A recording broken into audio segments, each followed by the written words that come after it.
Okay, now we're going to do the distance and midpoint formula foldable. So if you can go ahead, it's going to go at this part in your notes in section 1.2, part 3.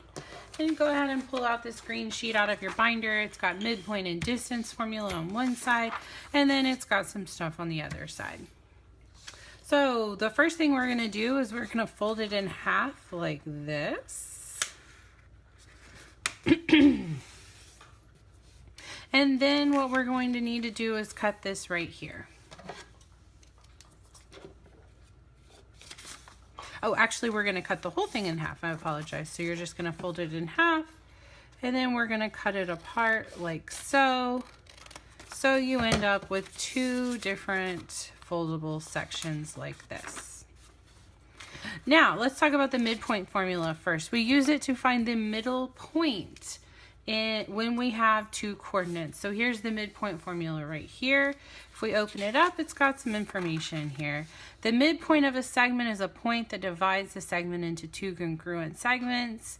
If point A, x1, y1, and point B, x2, y2 are points on a coordinate plane, then the midpoint of AB has the coordinates, and then we use the formula. So we're going to do this example right here, and we're going to go ahead and graph these coordinates. X is at -2, +3. So we go to the left 2 and up 1, 2, 3, and here is where X is.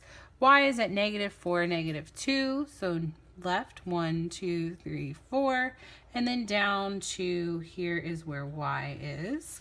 We can go ahead and connect those 2 points. I prefer to use a straight edge. And we want to find the midpoint. Now, if we find some point that's over in this this quadrant or this quadrant, that's not going to work for us. So we obviously know that we did something wrong. So what we're going to do to find the midpoint is we're just going to plug in our points. So the midpoint equals x1. Well, this is going to be x1, y1, and this will be x2, y2. So the midpoint is going to be -2 plus x2, which is -4 over 2. And then we've got y1, which is 3, plus -2 over 2. And the reason why we have a comma in the middle is because we're getting the coordinates of the midpoint. So this right here is the x of the midpoint, and this right here is the y of the midpoint. So -2 plus -4, that's going to be -6 over 2. 3 plus -2, we're going to get -1 over 2. Oh, I'm sorry, not -1. That would be +1 over 2. And this reduces down to -3 and 0.5. So let's see if that actually makes sense. So let's go ahead and graph this coordinate. -3, -1, 2, 3, and up a half. That makes total sense for that to be our midpoint. Now for our distance formula, it's the distance between 2 points on a coordinate grid. A couple other key words that you might see is the length of the line. So just keep that in mind. It's the same thing. You would still use the distance formula. So here's our distance formula written out. It looks kind of scary. However, if we get it all written out, we can just stick it in the calculator. As long as you put it in the calculator the exact same way that it looks like on your paper, you can get the right answer. But right now, we're going to go ahead and do it the long way.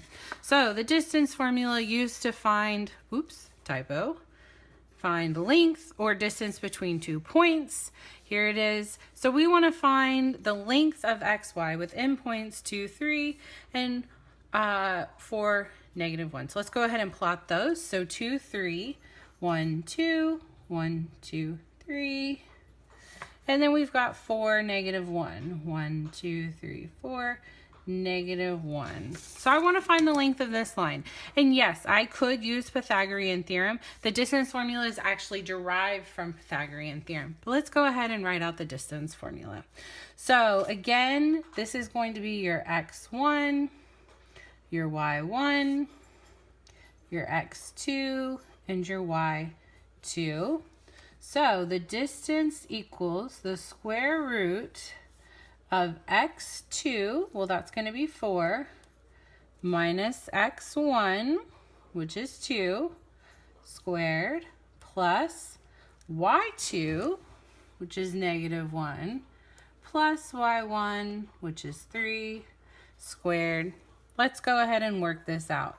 So if you remember your order of operations, we're going to start the closest end first. So we're going to start inside the parentheses. So 4 minus 2 is 2. And then -1 plus 3 is also 2. Then we just have 2 squared and 2 squared. So d equals the square root of 4 plus 4. D equals the square root of 8. And we can go ahead and get a better answer. We can stick that in our calculator and find out that the square root of 8 is 2.8. So the distance is approximately 2.8 units. Now what you're going to do is you're going to take this page right here and we're going to go ahead and glue these on the page about like this, just so you'll have them on the page.